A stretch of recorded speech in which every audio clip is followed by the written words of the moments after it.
Bonjour, bienvenue à une autre vidéo de notre chaîne. Nous avons traduit ici les témoignages de personnes qui ont vécu des expériences de mort imminente et d'autres expériences spirituelles. Aujourd'hui, nous allons connaître l'histoire de Serafina Donovan. Elle raconte qu'elle est morte et a reçu 5 orientations pour sauver l'humanité de l'effondrement. Si vous n'êtes pas encore inscrit sur le canal, inscrivez-vous maintenant. Laissez un commentaire avec votre nom et votre ville. Maintenant, écoutons le témoignage de Séraphine. Je m'appelle Serafina Donovan et je vis à Portland, dans l'Oregon, une ville connue pour ses paysages luxuriants, ses ponts emblématiques et son esprit indépendant. Ma vie, cependant, a toujours été assez ordinaire. Je suis bibliothécaire dans une école locale, et bien que j'aime mon travail, il offre rarement de grandes surprises. Ces dernières années, mes journées ont été une séquence prévisible de routine. Se réveiller, prendre un café, aller au travail, regarder un film ou lire un livre, dormir et répéter tout à nouveau. Je n'aurais jamais imaginé que quelque chose d'extraordinaire puisse m'arriver. En fait, j'ai toujours cru que mon destin était de vivre une vie tranquille, peut-être même banale, loin des projecteurs ou de tout type de drame. Mais tout a changé en un jour fatidique qui a commencé comme n'importe quel autre. Ce jour marquerait le début d'un voyage qui transformerait mon existence pour toujours. Je me souviens clairement du moment où tout s'est passé. Je conduisais vers le travail, quand soudain j'ai ressenti une douleur aiguë dans la poitrine. Ma vision s'est obscurcie et, avant que je ne puisse comprendre ce qui se passait, tout autour de moi est devenu sombre.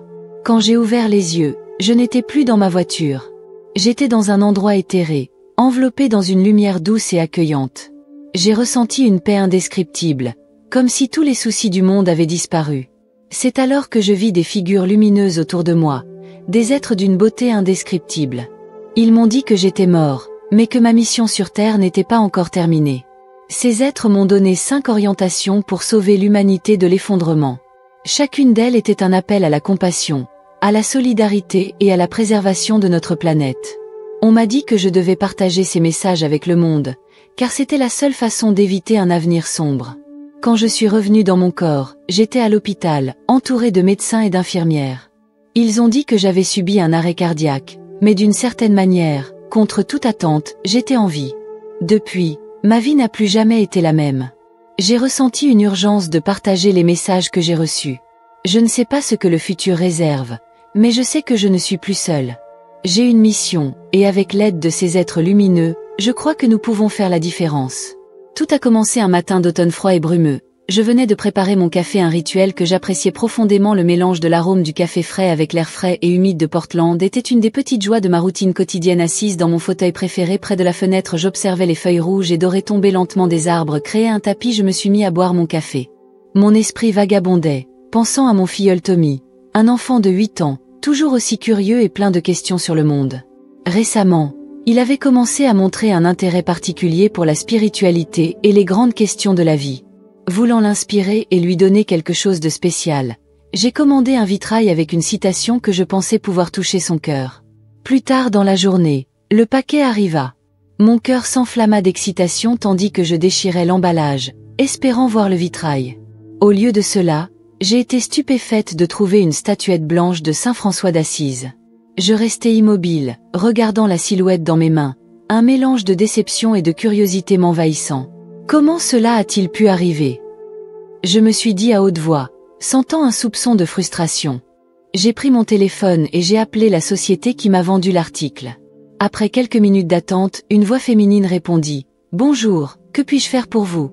demanda la réceptionniste, sa voix douce et professionnelle. « Bonjour, je m'appelle Serafina Donovan. J'ai commandé un vitrail, mais j'ai reçu une statuette de Saint François d'Assise. Je pense qu'il y a eu une erreur, expliquai-je en essayant de rester calme. Il y a eu un bref silence de l'autre côté de la ligne, suivi du son des touches tapées. Ah, je vois ici votre demande. Il semble qu'il y ait eu une erreur dans l'envoi, mais curieusement, notre équipe a trouvé cet échange propice. Nous suggérons que vous gardiez la statuette. Peut-être qu'il y a une raison divine pour cela. J'étais silencieux, digérant cette réponse. Auspicious. Raison divine. Quelque chose en moi me disait que je devrais accepter. D'accord, je vais garder la statuette, répondis-je, toujours intrigué. Pendant que je raccrochais le téléphone, j'ai senti une inquiétude grandir en moi. Je posai la statuette sur la table et l'observai pendant quelques minutes, perdu dans mes pensées. Il y avait quelque chose de mystérieux dans cette figure, quelque chose qui semblait appeler à moi. J'ai décidé de lui donner une place spéciale dans ma maison. J'ai installé un petit autel à côté de mon fauteuil, où je réfléchis et médite. Je l'ai placé là, entouré de quelques bougies et de fleurs. Chaque jour, après le petit déjeuner, je m'asseyais et réfléchissais à la signification de cette statuette. Pourquoi Saint François d'Assise est-il arrivé dans ma vie ? Murmurai-je en regardant la statuette. Que essaies-tu de me dire ? Pourquoi êtes-vous ici ? Avec le temps, j'ai commencé à ressentir une connexion profonde avec la statuette. J'ai ressenti une présence apaisante chaque fois que je m'asseyais là. C'était comme si Saint François était avec moi, guidant mes pensées, apportant la paix à mon cœur. Cette présence devenait de plus en plus forte, un sentiment que quelque chose de grand allait se produire, quelque chose qui changerait ma vie pour toujours. Ce jour-là, je me suis réveillée tôt comme d'habitude. La lumière du soleil pénétrait doucement par la fenêtre, réchauffant l'atmosphère de manière réconfortante. Après le petit déjeuner, je me suis assis dans mon fauteuil préféré et j'ai pensé à Tommy. Il a toujours été un enfant spécial pour moi, non seulement parce qu'il était mon filleul, mais aussi par sa nature inquisitrice et son esprit vibrant. Il aimait apprendre et posait constamment des questions sur le monde et la vie. Je voulais lui donner quelque chose qu'il pouvait regarder tous les jours, quelque chose qui apporterait la paix et la sagesse dans sa vie. C'est pourquoi j'ai commandé le vitrail avec la citation spéciale. Mais au lieu de cela, je suis tombée sur une statuette blanche de Saint François d'Assise. Je la regardais, perplexe, essayant de comprendre comment cela pouvait arriver. Avec la statuette dans les mains, j'éprouvais un mélange de déception et de curiosité. J'ai pris le téléphone et appelé la société, déterminée à résoudre le malentendu. Après quelques minutes d'attente, une voix féminine répondit « Bonjour, que puis-je faire ?» demanda la réceptionniste avec un ton gentil et professionnel. « Bonjour, je m'appelle Serafina Donovan. J'ai commandé un vitrail, mais j'ai reçu une statuette de Saint François d'Assise. Je pense qu'il y a eu une erreur, expliquai-je en essayant de cacher ma frustration. Il y a eu un bref silence de l'autre côté de la ligne, suivi du son des touches tapées. « Ah, je vois ici votre demande. Il semble qu'il y ait eu une erreur dans l'envoi, mais curieusement, notre équipe a trouvé cet échange propice. Nous suggérons que vous gardiez la statuette. Peut-être y a-t-il une raison divine pour cela. » Je restai silencieux pendant un moment, digérant cette réponse. Bon augure ? Raison divine. Quelque chose en moi me disait d'accepter. « Ok, je vais garder la statuette, répondis-je, encore intrigué. Après avoir raccroché, j'ai regardé à nouveau la statuette. Il y avait quelque chose de mystérieux en elle, quelque chose qui semblait m'appeler. J'ai décidé que la statuette méritait un endroit spécial, un espace où je pourrais réfléchir et méditer en paix. J'ai créé un petit autel à côté de mon fauteuil, décoré avec des bougies parfumées et des fleurs fraîches. Chaque matin, après avoir pris mon café, je m'asseyais là et passais quelques minutes en silence. Je cherchais à comprendre pourquoi Saint François d'Assise était entré dans ma vie de façon si inattendue. Pendant ces réflexions, je me sentais enveloppée par un calme profond. C'était comme si la présence de Saint François était là, guidant mes pensées et apportant un sentiment de paix à mon cœur. Au début, ces moments étaient brefs et sporadiques, mais au fil des jours, je ressentais une connexion de plus en plus forte avec la statuette. J'ai commencé à percevoir des changements subtils en moi-même, une nouvelle perspective sur la vie, une tranquillité qui n'existait pas auparavant. « Saint François », murmurais-je souvent, regardant la statuette avec des yeux curieux et pleins d'espoir. « Qu'est-ce que tu essaies de me dire ? Pourquoi es-tu ici ?» Parfois, je me perdais dans mes pensées, en repensant aux enseignements et à la vie de Saint François d'Assise. Il était un homme qui a consacré sa vie à la simplicité, à la compassion et à l'amour pour les êtres vivants. Ces valeurs ont commencé à résonner profondément en moi, suscitant le désir de vivre plus consciemment et en connexion avec le monde qui m'entoure. Une nuit, alors que je réfléchissais à la douce lumière des bougies, une idée prit forme dans mon esprit. Peut-être que la présence de San Francisco dans ma vie n'était pas juste une coïncidence. Peut-être était-il là pour me guider dans un nouveau voyage, une mission que je ne comprenais pas encore complètement, mais qui me semblait d'une grande importance. Mon van jaune était un véhicule grand et robuste, un peu maladroit, mais il m'a toujours donné un sentiment de liberté. J'aimais conduire à Portland, sentir le vent sur mon visage et profiter de la vue pittoresque. C'était mon refuge mobile, un espace où je me sentais en sécurité et en contrôle. Le garage où je me garais était fait de briques, une entrée étroite qui exigeait précision et patience. Chaque manœuvre était délicate, car tout mouvement erroné pouvait entraîner des dommages au véhicule ou aux murs de briques. Ce matin-là, j'avais besoin de partir tôt pour un rendez-vous important. Le soleil était à peine levé et la faible lumière de l'aube éclairait mal le garage. Je suis entré dans le van, j'ai allumé le moteur et commencé à manœuvrer.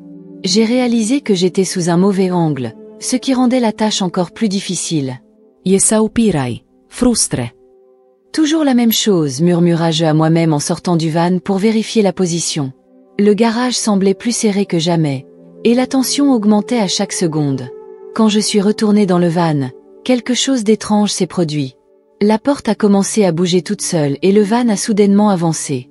Mon cœur a explosé. J'ai essayé d'entrer, mais la porte battait plus vite que je ne pouvais réagir. J'ai été traîné par le van et coincé entre elle et le séparateur de briques.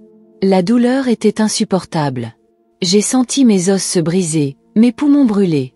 Je savais que j'étais en train de mourir.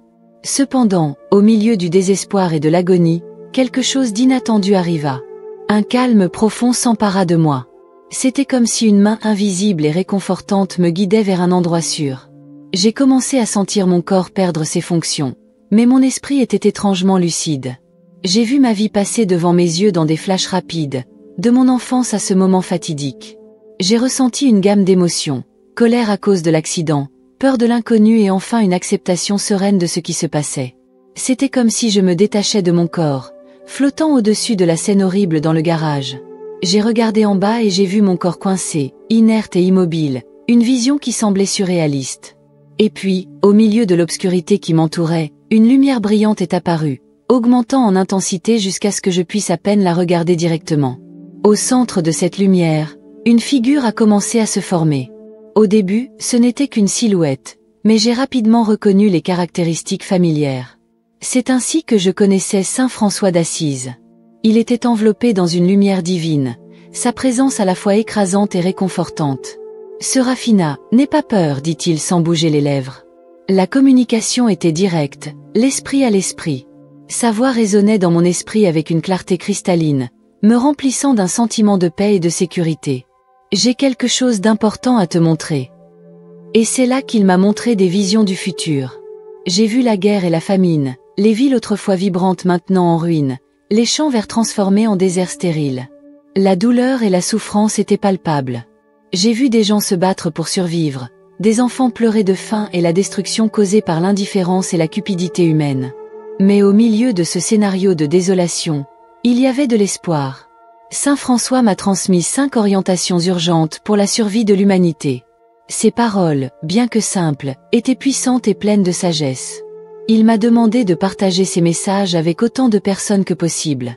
Chaque orientation était comme un rayon de lumière au milieu des ténèbres, une promesse d'un avenir meilleur si l'humanité était prête à changer. La première orientation, se reconnecter avec la nature. Nous devons rétablir notre connexion avec l'environnement, en respectant et en protégeant la terre, a déclaré San Francisco. J'ai vu des visions de forêts luxuriantes, de rivières propres et d'océans pleins de vie. Il a montré l'importance de protéger la biodiversité, de planter des arbres, de nettoyer les plans d'eau.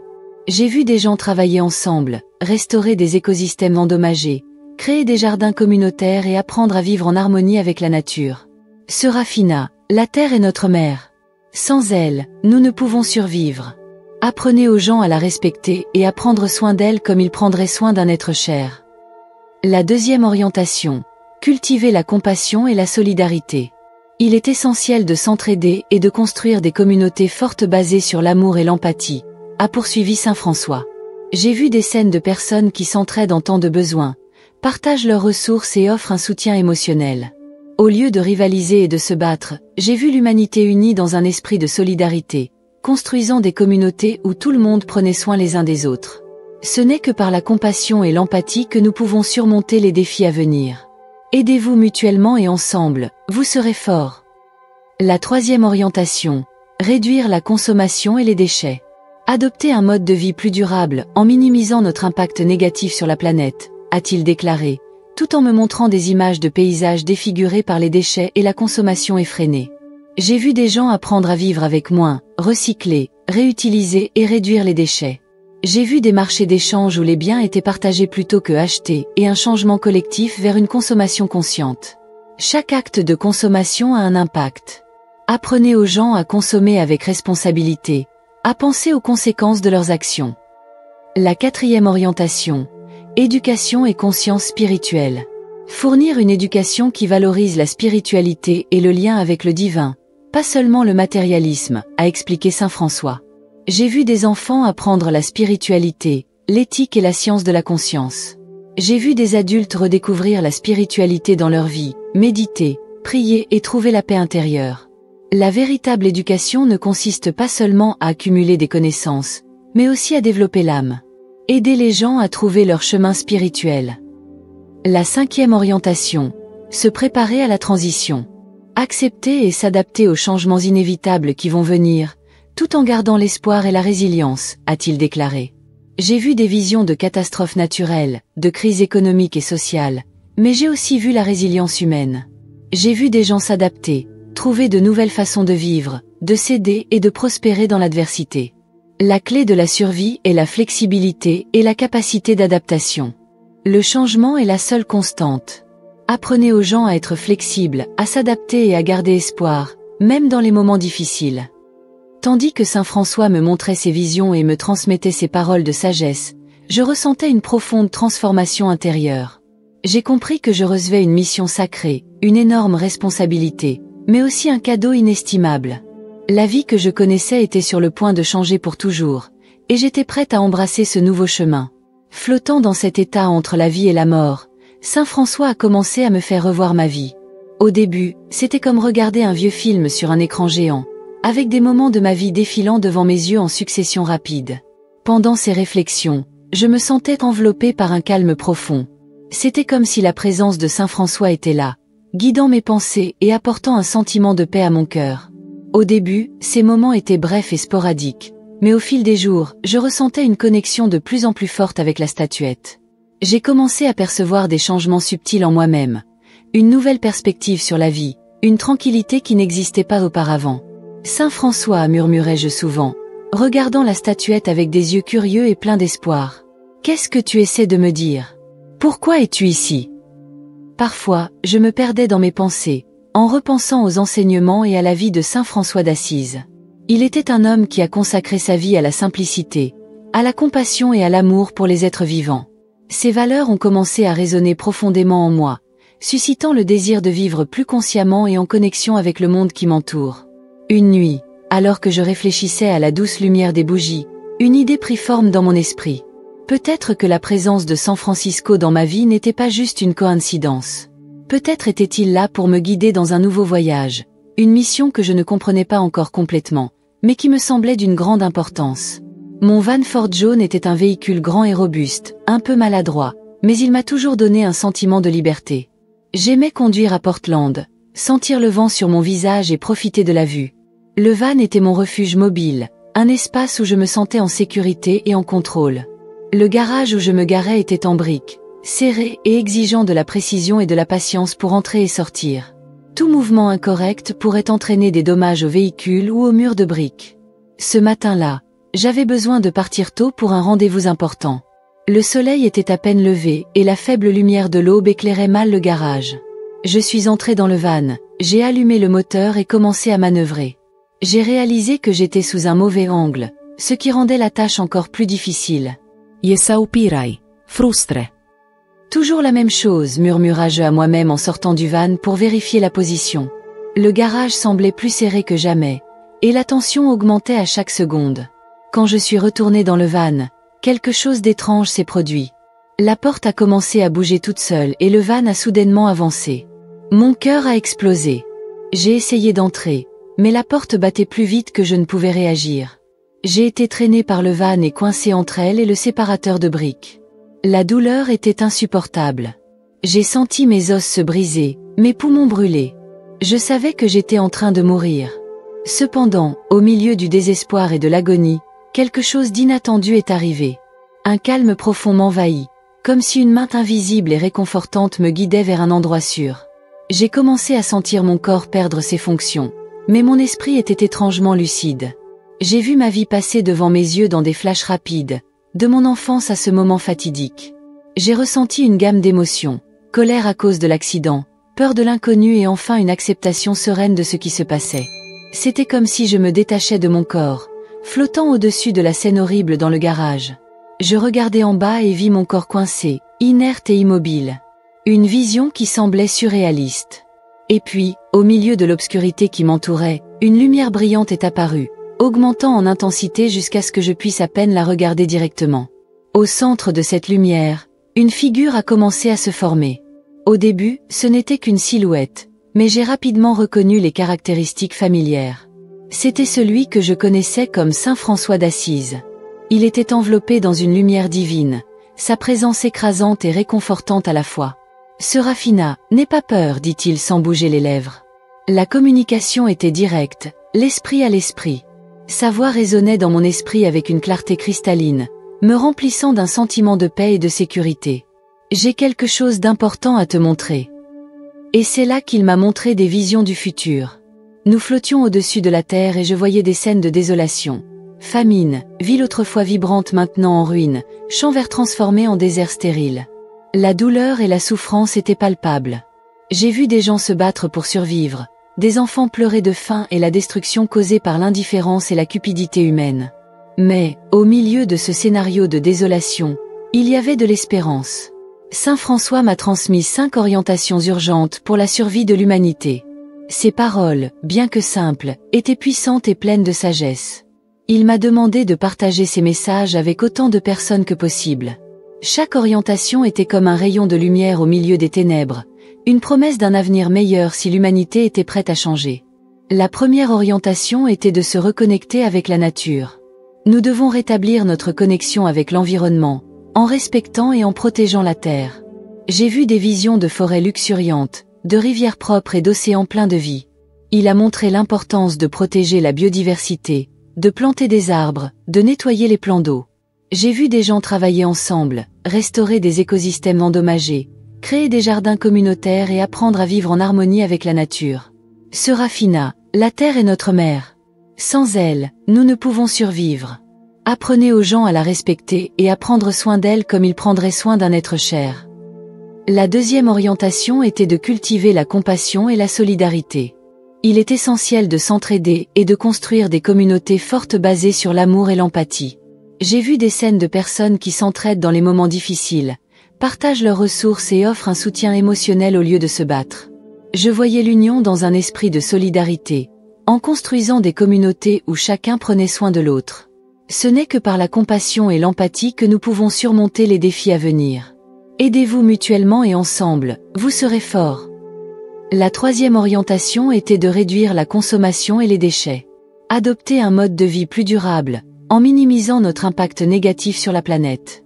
Il me dit en me montrant des images de paysages défigurés par les déchets et la consommation effrénée. J'ai vu des gens apprendre à vivre avec moins, recycler, réutiliser et réduire les déchets. J'ai vu des marchés d'échange où les biens étaient partagés plutôt que achetés et un changement collectif vers une consommation consciente. Chaque acte de consommation a un impact. Apprenez aux gens à consommer avec responsabilité, à penser aux conséquences de leurs actions. La quatrième orientation était de fournir une éducation qui valorise la spiritualité et le lien avec le divin, pas seulement le matérialisme. J'ai vu des enfants apprendre la spiritualité, l'éthique et l'importance de se connecter à quelque chose de plus grand qu'eux-mêmes. J'ai vu des adultes redécouvrir la spiritualité dans leur vie, méditer, prier et trouver la paix intérieure. La véritable éducation ne consiste pas seulement à accumuler des connaissances, mais aussi à développer l'âme. Aider les gens à trouver leur chemin spirituel. La cinquième orientation était de se préparer à la transition, d'accepter et d'adapter aux changements inévitables qui viendront tout en maintenant l'espoir et la résilience. J'ai vu des visions de catastrophes naturelles, de crises économiques et sociales, mais j'ai aussi vu la résilience humaine. J'ai vu des gens s'adapter, trouver de nouvelles façons de vivre, de s'aider et de prospérer dans l'adversité. La clé de la survie est la flexibilité et la capacité d'adaptation. Le changement est la seule constante. Apprenez aux gens à être flexibles, à s'adapter et à garder espoir même dans les moments difficiles. Tandis que Saint François me montrait ses visions et me transmettait ses paroles de sagesse, je ressentais une profonde transformation intérieure. J'ai compris que je recevais une mission sacrée, une énorme responsabilité, mais aussi un cadeau inestimable. La vie que je connaissais était sur le point de changer pour toujours, et j'étais prête à embrasser ce nouveau chemin. Alors que je flottais dans cet état entre la vie et la mort, Saint François a commencé à me faire revoir ma vie. Au début, c'était comme regarder un vieux film sur un écran géant, avec des moments de ma vie défilant devant mes yeux en succession rapide. C'était un examen complet, de mon enfance à ce moment précis. Je me suis vue comme un enfant courant dans les champs de la ferme de mes grands-parents. Je me suis souvenu des étés passés là-bas, de la sensation du soleil chaud sur ma peau, de l'odeur de l'herbe fraîchement tondue. L'innocence et la joie pure de ces jours semblaient si lointaines maintenant. J'ai vu mon adolescence, pleine d'incertitudes et de questions, essayant de trouver ma place dans le monde. Alors que ces souvenirs s'estompaient, je ressentais un mélange de nostalgie et de regret. Il y a eu des moments où j'ai été égoïste, pris des décisions impulsives, blessé les gens que j'aimais. J'ai vu mes défauts et mes erreurs clairement, comme des cicatrices sur un tissu délicat. L'un de ces défauts était ma dépendance à l'alcool, qui a commencé comme un moyen d'échapper au stress quotidien, mais qui est rapidement devenu un problème grave. Q-Tom m'a fait voir les moments où l'alcool avait affecté mes décisions, ma santé et mes relations. J'ai vu les nuits solitaires, les matins de ressac, les promesses brisées. J'éprouvais une profonde honte et de la tristesse en réalisant combien je m'étais éloigné de mon vrai chemin à cause de ce vice. Mais au milieu de ces souvenirs douloureux, j'ai aussi vu des moments de bonté, d'amour et de générosité. Je me suis vu aider les autres, m'occuper de Tom, être une amie fidèle. Ces moments brillaient comme de petits bijoux, me rappelant que malgré mes erreurs, j'avais encore du potentiel pour le bien. Q-Tom me regarda avec une compassion infinie. « Serafina, dit-il doucement, tout le monde fait des erreurs. Il est important d'apprendre d'eux et de chercher la rédemption. Vous avez la chance de changer, de corriger vos propres voies et de vivre selon les directives que vous avez reçues. » J'ai ressenti une vague de soulagement et d'espoir. Je savais que je devais faire face à ma dépendance, arrêter de boire et trouver un nouveau but dans ma vie. Q-Tom m'a donné le choix de retourner dans mon corps ou de me réincarner dans une autre famille, en commençant une nouvelle vie. La décision a été difficile, mais j'ai choisi de retourner dans mon corps. Je voulais corriger mes erreurs, faire l'expérience d'un miracle et aider l'humanité avec les directives que j'ai reçues. J'ai senti une légère secousse et soudain, j'étais de retour dans mon corps. La douleur est revenue, mais c'était supportable. J'ai senti le battement de mon cœur, l'air entrer dans mes poumons et un sentiment de renaissance m'a envahi. J'ouvris les yeux et je vis des visages familiers autour de moi, des voisins qui étaient venus à mon secours. Parmi eux, un homme que je n'avais jamais vu auparavant. Il avait une présence calme et sûre, et ses yeux bleus transmettaient une profonde sagesse. « Ça va ?» Il a demandé doucement, sa voix chargée d'urgence. Je pense que oui, répondis-je, encore abasourdi.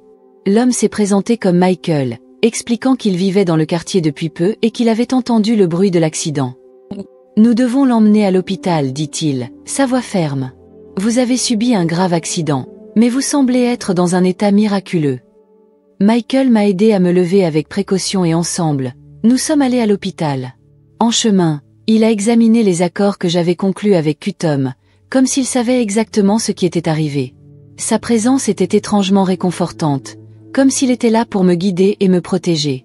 À l'hôpital, les médecins ont effectué des examens détaillés. Ils étaient impressionnés par mon état de santé malgré l'accident. Il n'y avait pas d'os cassés ou d'organes endommagés. Mon rétablissement a été rapide et surprenant, ce qui m'a apporté une nouvelle clarté sur ma mission sur Terre. Après ma guérison, j'ai réalisé que ma vie ne pouvait plus être la même. Revenir à l'ancienne routine n'était plus une option. Avec une clarté renouvelée et un sens de l'objectif, j'ai commencé à planifier comment je pourrais accomplir ma mission. J'ai décidé que la première étape serait de partager mon histoire et les orientations de Q-Tom avec ceux qui m'entouraient. J'ai d'abord parlé à ma famille et à mes amis les plus proches. Je me suis réunie chez moi pour préparer un dîner spécial. Pendant que nous mangions, je commençais à parler de l'expérience qui avait changé ma vie. Au début, j'ai vu du scepticisme dans leurs yeux, mais alors que je détaillais les événements et les conseils que j'avais reçus, j'ai vu le scepticisme se transformer en curiosité et finalement en compréhension. « Serafina, c'est incroyable, dit mon amie Alice, les yeux bandés.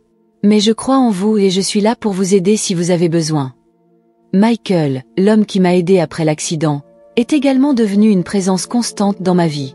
J'ai découvert qu'il avait une profonde connaissance spirituelle et une sagesse qui semblait transcender son âge.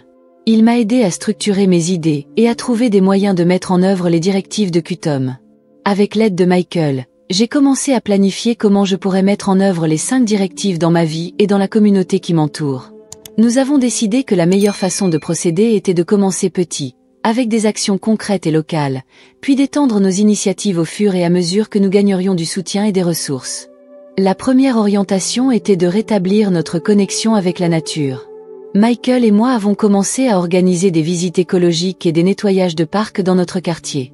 Nous parlons aux habitants, les incitant à participer et à comprendre l'importance de prendre soin de l'environnement. Un samedi ensoleillé, nous avons organisé notre premier grand événement, le nettoyage d'un parc local qui était négligé. Avec des gants, des sacs à ordures et un esprit de collaboration, plusieurs familles se sont réunies. En ramassant les déchets, nous avons discuté des moyens de préserver la nature et de vivre de manière plus durable. Chaque petite action compte, dit Michael en ramassant une canette d'aluminium. Si chacun de nous fait sa part, nous pouvons vraiment faire la différence. Les enfants étaient particulièrement excités, plantant des semis d'arbres et de fleurs dans des zones désignées. Enseigner à la prochaine génération l'importance de prendre soin de l'environnement était crucial pour notre mission. Tommy, mon filleul, était particulièrement impliqué, demandant à propos de chaque plante et animal que je rencontrais. « C'est tellement amusant, tante. Pouvons-nous faire cela tous les mois ?» demanda-t-il avec des yeux brillants d'enthousiasme. « Bien sûr, Tommy. Faisons de cela une tradition, » répondis-je, ressentant une joie profonde à voir votre excitation. Pour cultiver la compassion et la solidarité, nous avons organisé des réunions communautaires où les gens pouvaient partager leurs histoires, leurs difficultés et s'entraider. Nous avons créé un groupe de soutien où les gens pouvaient discuter ouvertement de leurs problèmes et recevoir des conseils et une aide pratique. Lors d'une de ces réunions, j'ai rencontré Sarah, une mère célibataire qui luttait pour subvenir aux besoins de ses 2 enfants. Son histoire nous a tous touchés, et nous avons décidé d'organiser une collecte de fonds pour l'aider à payer quelques factures en attente et acheter des provisions. « Je ne sais pas comment vous remercier tous, » dit Sarah, avec des larmes dans les yeux. « Vous êtes comme une famille pour moi maintenant. » Ces rencontres ont renforcé les liens entre les habitants, créant un sens de communauté et d'interdépendance qui n'existait pas auparavant. Les gens ont commencé à mieux se connaître, à se faire confiance et à offrir spontanément de l'aide. Pour réduire la consommation et le gaspillage, nous encourageons la création de marchés d'échange dans notre communauté. Au lieu de jeter des objets dont nous n'avions plus besoin, nous avons encouragé les gens à les échanger contre des choses qu'ils pourraient utiliser. Nous avons organisé le premier marché d'échange dans la salle de l'église locale. C'était un événement animé, avec des gens qui échangeaient des vêtements, des livres, des articles ménagers et des jouets. Il y avait un sentiment de camaraderie et de joie dans l'air, alors que tout le monde trouvait de nouvelles utilisations pour les anciens objets. C'est incroyable! Je ramène beaucoup de nouveaux livres à la maison et je n'ai même pas dépensé un centime, s'écria John, un jeune étudiant. Nous organisons également des ateliers sur le recyclage et la réutilisation de matériaux, montrant aux gens comment transformer des objets apparemment inutiles en quelque chose de nouveau et utile.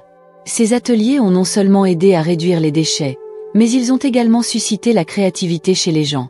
Pour promouvoir une éducation qui valorise la spiritualité, nous avons commencé à organiser des conférences et des séminaires sur différents aspects de la spiritualité et de la connaissance de soi. Nous invitons les leaders religieux, les professeurs de méditation et les thérapeutes holistiques à partager leurs connaissances et expériences. Une de ces conférences a été donnée par un moine bouddhiste qui parlait de l'importance de la méditation et de la pleine conscience. Sa présence sereine et ses paroles inspirées ont profondément touché les personnes présentes. « La vraie paix vient de l'intérieur », dit-il. La méditation est un outil puissant pour découvrir cette paix et vivre une vie plus pleine et consciente. Ces événements étaient ouverts à tous et gratuits, pour s'assurer que personne n'était exclu par manque de ressources. Nous avons aussi créé un club de lecture spirituelle où nous discutions des livres qui abordaient des thèmes tels que la connaissance de soi, la spiritualité et la croissance personnelle. Pour nous préparer aux changements inévitables, nous avons commencé à développer des plans d'urgence communautaires. Nous organisons des formations sur les premiers secours, l'autonomie et la survie en situation de crise. L'un des ateliers les plus populaires était celui sur la culture de jardin. Michael, qui avait une expérience dans l'agriculture, a enseigné aux participants comment planter et entretenir leur propre jardin potager, garantissant ainsi une source d'aliments frais et sains en temps de crise. L'autonomie peut faire toute la différence, a déclaré Michael lors d'un des ateliers. Savoir comment cultiver sa propre nourriture est une compétence précieuse que tout le monde devrait avoir. Nous encourageons également la création de réseaux d'entraide, où les voisins peuvent compter les uns sur les autres en cas d'urgence. Nous avons établi des points de rencontre et de communication pour garantir que personne ne soit laissé derrière en cas de crise. Ces initiatives ont commencé à transformer notre communauté. Les gens étaient plus connectés, plus conscients et mieux préparés pour relever les défis que l'avenir pourrait leur poser. Et comme nous avons diffusé notre message, j'ai senti que nous pouvions vraiment faire la différence. Notre mission ne faisait que commencer, et j'étais déterminée à faire connaître les orientations de QTOM à un public toujours plus large, aider l'humanité à vivre et prospérer même face aux défis imminents. L'expérience a transformé ma vie. J'ai compris que je suis un esprit dans un corps humain, avec une connexion profonde avec le Créateur. Les temps actuels montrent que l'effondrement approche, et je fais de mon mieux pour répandre les 5 directives que j'ai reçues. Il est de ma mission d'aider l'humanité à survivre et à prospérer même face aux défis imminents. Alors, qu'avez-vous pensé de cette histoire incroyable? Laissez votre avis dans les commentaires. N'oubliez pas de vous abonner à la chaîne et d'activer les notifications pour être averti de chaque nouvelle vidéo. Merci de regarder jusqu'à la fin. Si vous voulez continuer à connaître d'autres rapports comme celui-ci, cliquez sur cette vidéo qui apparaît maintenant sur votre écran.